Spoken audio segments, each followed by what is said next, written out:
Last season on Bronx Flavor.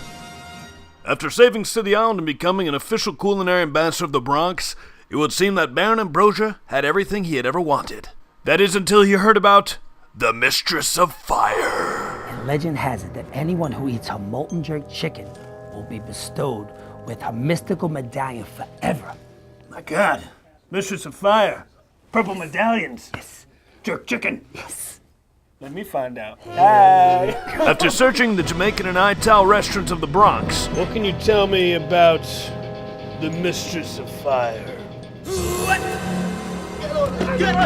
Baron realizes that if he ever hopes to find the mistress, he will have to enter the spirit realm.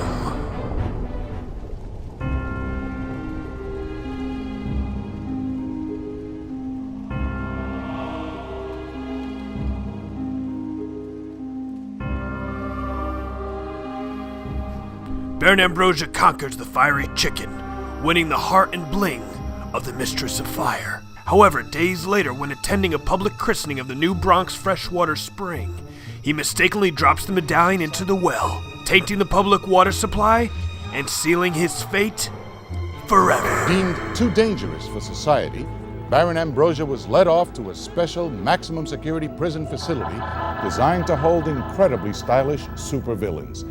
As the effects of lavandinium continue to ravage the borough, many Bronxites wonder, is this the last that we will see of Baron Ambrosia?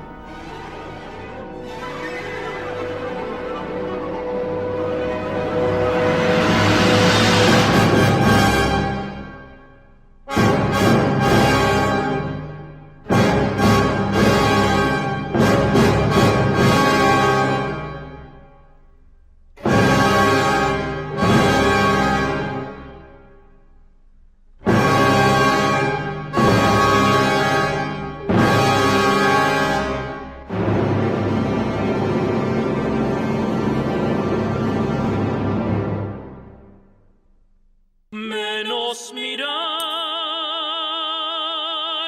más tocar, menos hablar, más probar.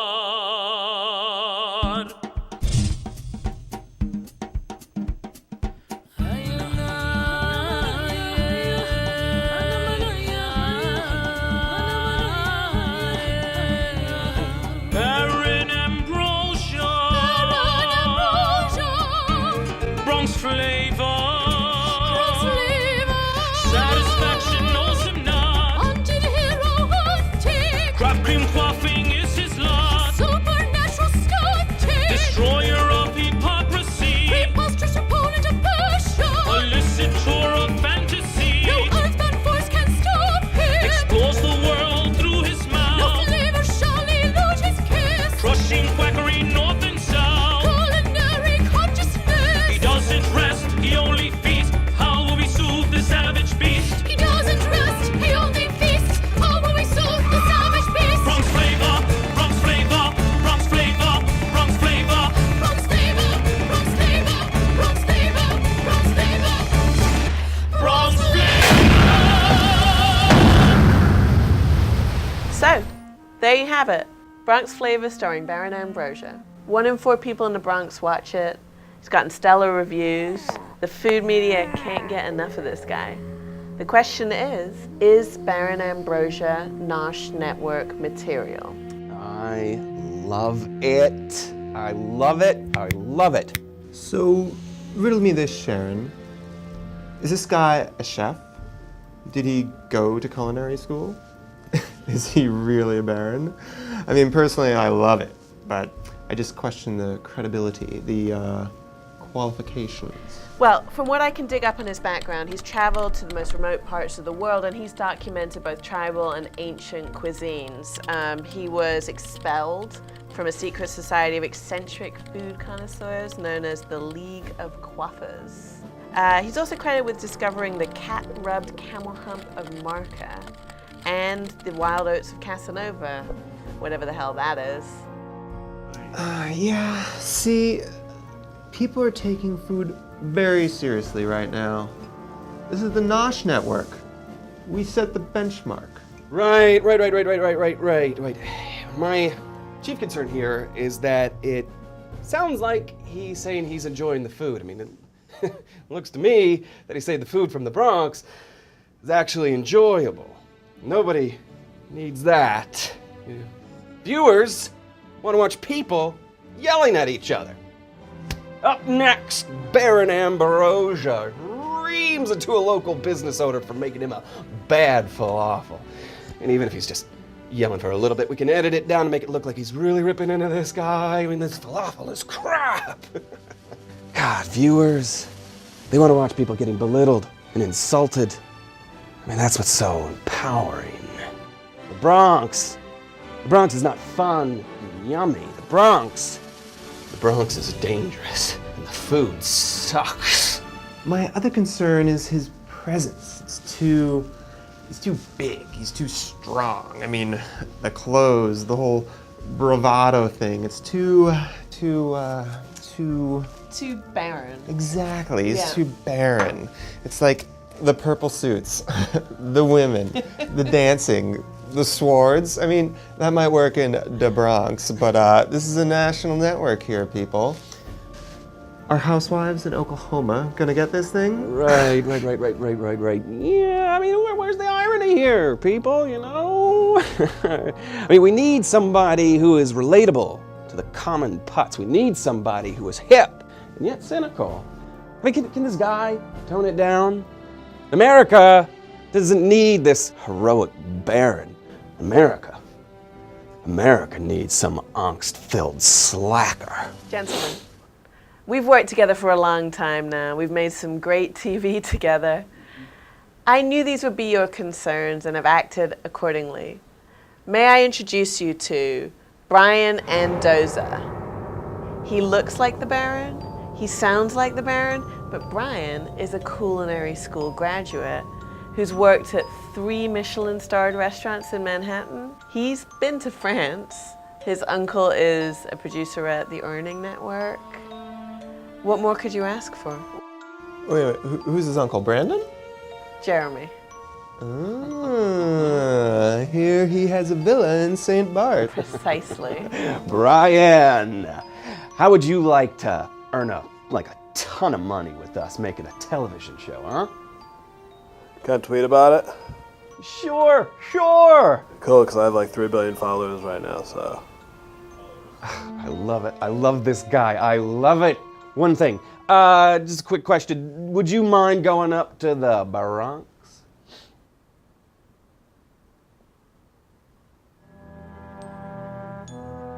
You know what, when I was in high school, I had a friend whose cousin knew this kid. In the back of his car, he had one of those air fresheners. It was shaped like a king's crown. A lot of people said that's because he knew somebody who was a Latin king, so.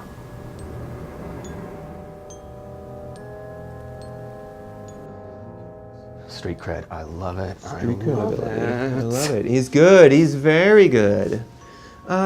Exactly how much money was the real Baron Ambrosia charging these little restaurants to be on his show? Well, apparently he thought it was unethical to take money for information presented in a journalistic manner. He thought it might affect the credibility of his restaurant selections. SMDH. I mean, these shows are really just nothing but 30-minute commercials anyway. I mean, we'll charge a bundle. And not just that, these things are practically begging for product placement. I love it. Just one more quick question. What if this Baron guy shows up? I wouldn't worry about that.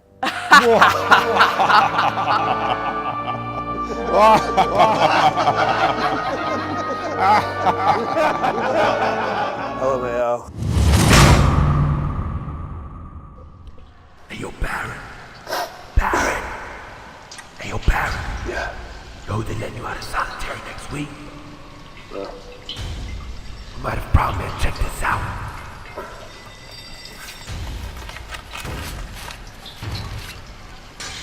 Teen pregnancy in the Bronx hits all-time low after area high schools replace sex ed videos with David Lynch's Eraserhead. Huh. Fascinating. Nah, the other side. Oh. New Nash Network star sets out to find flavor in the Bronx. Flavor. Hi, my name is Baron Ambrosia, and this is the show about a show about a show about me. Chef, blogger, and New York foodie with a tattoo of the Chinese symbol for grace on my ankle, venturing to one of the most notorious cities in America. That's right, the Bronx.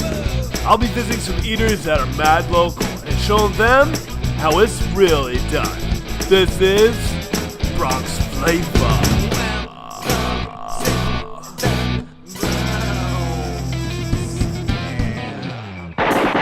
Hey, what's up, people? It's your boy Doge here with the Flavor. So we're about to head uptown to the Bronx, to the BX. We're going to check out some really authentic African food on Melrose Avenue. Then we're going to go to Little Italy, where some local boys have done good with their own soda brand. Everybody who's worried about me hitting the streets hard, don't sweat it. A lot of people don't know this, but I actually used to be an intern at VH1. When they heard I was going up to the Bronx, they were cool enough to give me an official ghetto pass. This is the real thing. This is what it looks like when they say it. You heard the word. So anybody who steps to me today, it's just going to have to be like this. What's up? The first stop on this skinny jean milquetoast cynical quest is Restaurant Bate, located on the corner of 160th Street and Melrose Avenue. Operated by owner and head chef Aisha, Bate is a hub of Guinean culinary tradition. Sometimes this African nation is referred to as Guinea-Conakry, to make sure it is not confused with Equatorial Guinea, Guinea-Bissau, New Guinea, Papua New Guinea, or in the case of a mumbling travel agent, Ghana, Guyana, French Guyana, or Guineapigagonia. Guinea can be found on the west coast of Africa and is slightly smaller than the state of Oregon. For breakfast, lunch, and dinner, Aisha prepares only the most iconic fare from her homeland. She usually starts off the day with a hot cup of strong black coffee and a plate of guacamole's African cousin, pia. A combination of ripe avocados, olive oil, red onions, spicy peppers, and chopped hard-boiled eggs, pia is traditionally eaten on small, freshly baked loaves of French bread. Around 10 o'clock every morning, Aisha begins the slow, joyful ritual of concocting massive cauldrons of fare that have taken a lifetime to master. As a true culinary alchemist, the complex steps involved in her cooking more closely resemble ancient mystical rites than the preparations performed by any ordinary chef. The morning air is awakened with the vermilion sizzle and comforting camphor of fresh palm oil. Once at temperature, massive chunks of dry-rubbed cow meat are left to brown and fuse to their salty flavor bark. Onions are followed by chopped Scotch bonnet peppers, fresh ginger, and the quintessential fermented neri seed seasoning known as sambala. Across the kitchen, a smoked codfish, or bacalao, is broken into pieces and brought back to life with a bowl of warm water. It soaks until the rust-hued shards are soft enough to join the simmering crucible. Once all the base elements have married into one sinister, bubbling adoration, the philosopher's stone comes in the form of finely macerated sweet potato greens. Salivary glands wince with anticipation as the greens release a chlorophylled mating call. And as if this wasn't enough, an hour into the game, Aisha offers a double shot of viscosity. First with a charming heap of Kelly green okra, and secondly with a generous bowl of marrow-fueled cow feet. As the elixation continues, she turns down the heat and visits a beignet métier of tomatoes, peppers, and palm oil on a nearby burner. This is the base of her famous tête de mouton, or lamb's head stew. The hand-cleave halal carapace offers a vast array of sparkling flavors and textures. Much of the sweet cheek fat and some connecting tissue dissolve into the ether, doing their job to flavor the broth. But other intact organs look to please an awaiting connoisseur's open-minded palate. And once additional water is added, another slow simmer begins. Without missing a step, Aisha gives a whole chicken a quick baptism by fire, which can only mean one thing. It is time for that decadent classic known as peanut butter soup. After the chicken, tomatoes, and spices have rendered a splendid yet unassuming African stock, along comes the star of the show. That's right, a massive blast of creamy, unsweetened peanut butter. Cementation transforms the broth into an unimaginable partnership of savory, spicy, and outright decadent peanut buttery richness. And although I could wax poetic without pause about Aisha's alluminous royal waters, alas, I am rotting in a maximum security prison, and this is no longer my show. So without further ado, I subject you to the gospel according to Brian. Okay, so first off, we're gonna kind of work off the cuff a little bit. I'm gonna give you some of, some kind of like tips from, my years of being in the business that I think will definitely help enhance your establishment. First and foremost, I think that the term restaurant is a little bit daunting for some people. It's very 96, very 97.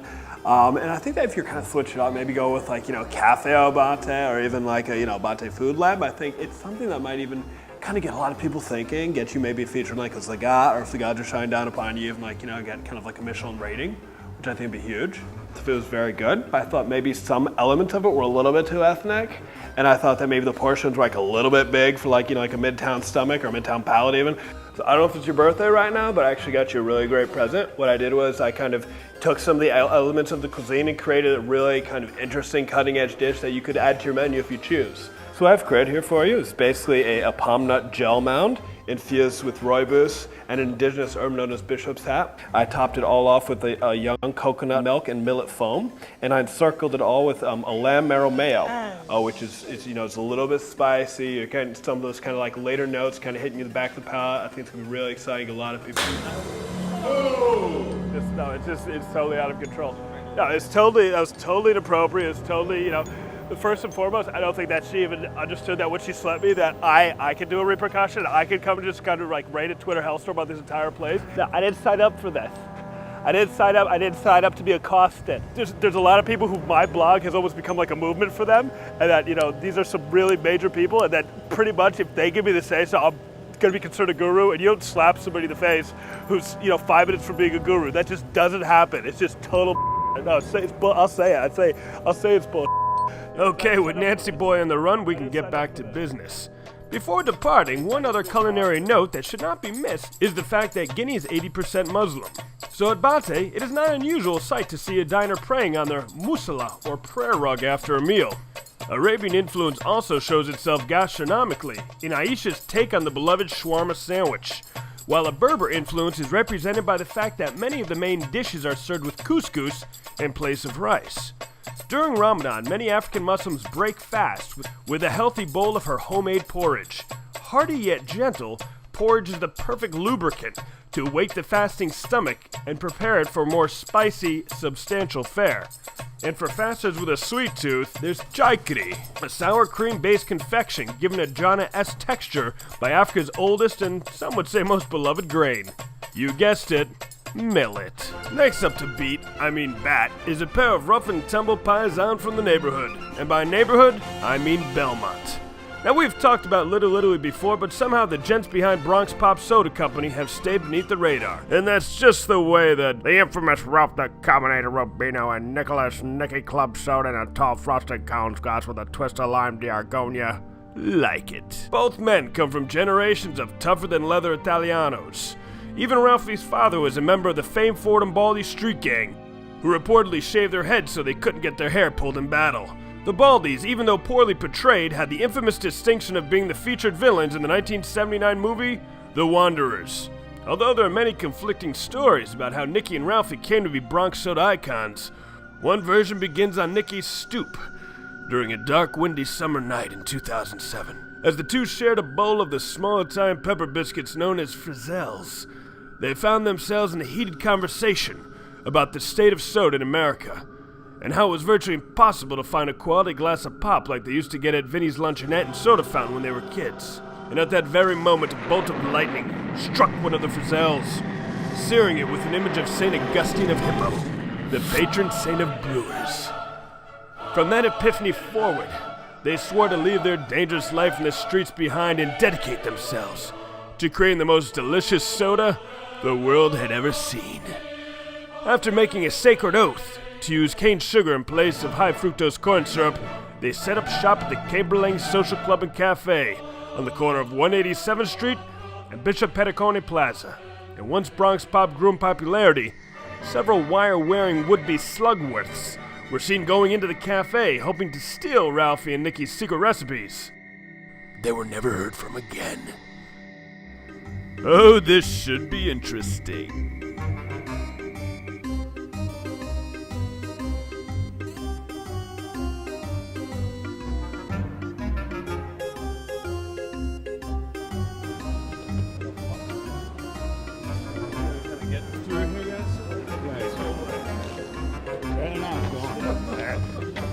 Right on, man.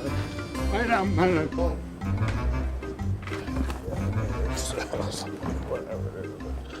Is that him? Who the hell is that? That's supposed to be the Baron. I don't know.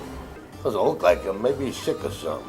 This looks like some strunks. Yeah. Where's the suits, the women, the purple car? You look like who did it in ring. Are you sure you're the real Baron Ambrosia? We paid for Baron Ambrosia, not some jerk off on a broomstick. All right, first and foremost, it'd be a lot more respectful if you guys refer to me as Chef.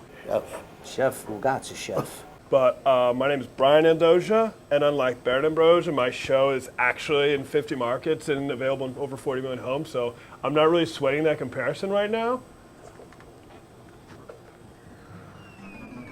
Okay, so now is actually time for the, it's kind of like the interview part of the segment, and what I'm gonna do is ask you a question right now. So as producers of artesian sodas, what are kind of like some of the hot flavors that you guys have in your roster? Well, we went with the classic flavors we grew up with in the neighborhood. You know, black cherry, root beer, Orange cream, lime wiki. grape. Okay, so those I guess are cool. They're a little dated. So what I'm gonna do now is, because I'm actually like a really great guy, is just kind of like give you guys some ideas, some like new ideas, some kind of like really edgy, catchy sodas that I think would be kind of more conducive with today's market. I did like an internet search of different things that were kind of like hot, kind of like right now, and like maybe like a little later than now, like things that are kind of coming up in Europe right now. So I kind of got some topics, some ingredients, and just some people play some things that I think would make some really great soda titles. So let me get those sodas for you. So basically what I have here, first off, I have my, it's an agave Kardashian kombucha. The second is my it's my Baracco quinoa curry, and third of all is my favorite. It's the Real Housewives of Black Sesame truffle oil with pink Himalayan sea salt. Brian, do me a favor. Move these from the table very carefully. Okay, so all right, so if that's the way you guys want to play it, it's all good. I'm not too hurt by it. But I heard one thing was that you guys have a commercial for your product, and I thought that was very enterprising. Do we? It's beautiful. Joey, put on the commercial. Pop it, pop it, pop it. Let's get it pop. Let's get it pop it, pop it, pop it. Let's get it pop. Let's get it pop it, pop it, pop it. Let's get it pop. Let's get it pop it, pop it, pop it. Let's get it pop. Cranking up my speakers, being about to scoop my dogs up. Headed to the liquor store, then we buy them all. Buy them all. Iced up, iced up, iced out, iced out. Looks like the lights on when the lights out. Iced out, wallet chain. Nah, I ain't bragging, man, but it's a certain swagger you having when you be having things. I'm a ball, I put it on my status, man, but I'm a dog. I'm the mother, that's just how I'm raised. Ladies, you know how we do. Bring your crew, bring them through. Do it like a slow jam, grind it so we bang and screw. We do it big, now what this money and this fame would do. No lame niggas, young game spitters and famous. Let's get it poppin', poppin', poppin'. Let's get it pop, let's get it poppin', poppin', poppin'. Let's get it pop. We got the whole club pop, and them gold bottles pop, about 4 models pop, and them showstoppers pop. Let's get it poppin', poppin', poppin'. Let's get it pop, let's get it poppin', poppin'. Bronx Pop, it's not about the six-pack. It's about what's in the cooler. Let's get it poppin', poppin', poppin'. Let's get it poppin'. Okay, so basically right now what I'm doing is keep it real, you know, because I'm kind of like the guy at the party who says what everyone else is thinking. I just want to tell you that I'm kind of like really disappointed with the commercial. Like you guys kind of let me down in a big way right there. But no hard feelings, because one thing that few people know about me is I actually did a semester at film school. So what I did was I put together a commercial for you guys to kind of replace that, and it's just kind of really cutting edge, really hot, really right now, and so I want you to check it out. So here, I dare to dream, liquid dreams. Everything is just an image of itself. A reflection everything of what is an image of itself. I see you, a reflection of what as the world sees. This is not just another thing. I dare to dream thing. I dare to dream. It's not just another thing. I dare to dream liquid dreams. I dare to dream. Everything you think you know right now is gonna change in 20 minutes. I could tell you things right now that would blow your mind so hard your head would pop. Bronx Pop.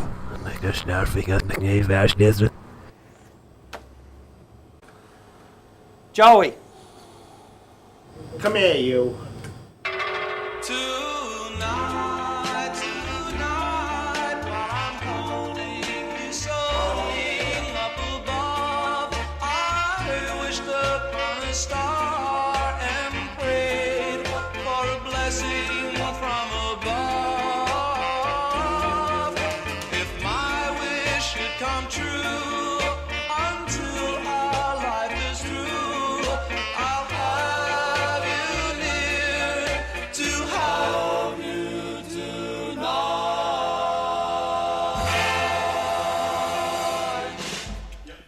And the Nomi Award goes to Baron Ambrosia for Bronx Flavor.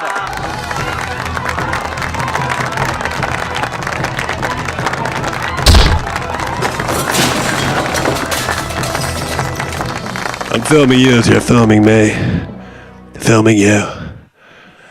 Round and round we go, people. I guess I should say thank you for this.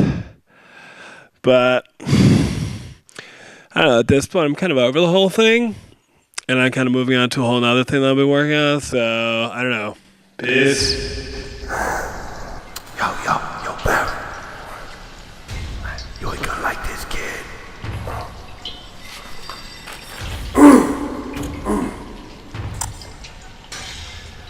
Geek Chic Ambrosia brings home Nomi gold after braving third world conditions.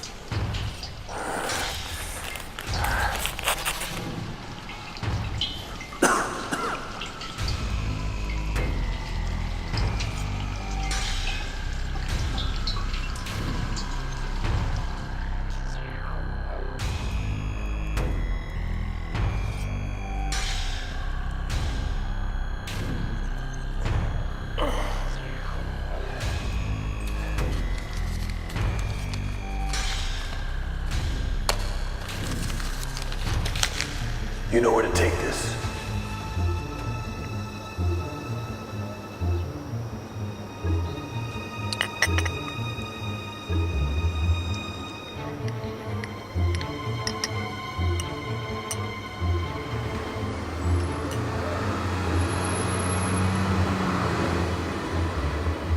With pleasure.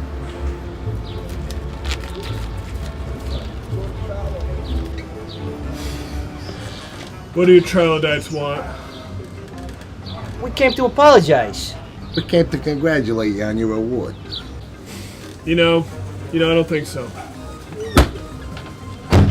How about you harshly critique my wife's homegrown tomatoes with that snide personality of yours? Okay, come in before I change my mind.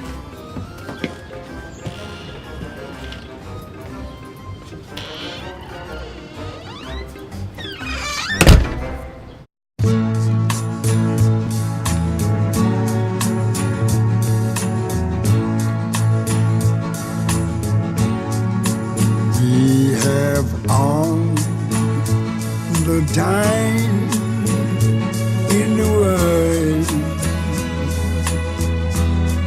time enough for life to unfold all the precious things love has in store. We have all the love in the world.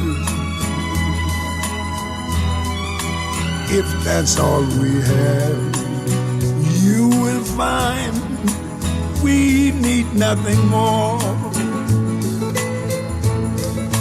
Every step of the way will find us with the cares of the world far behind us. We have all the time in the world just for love, nothing more, nothing less, only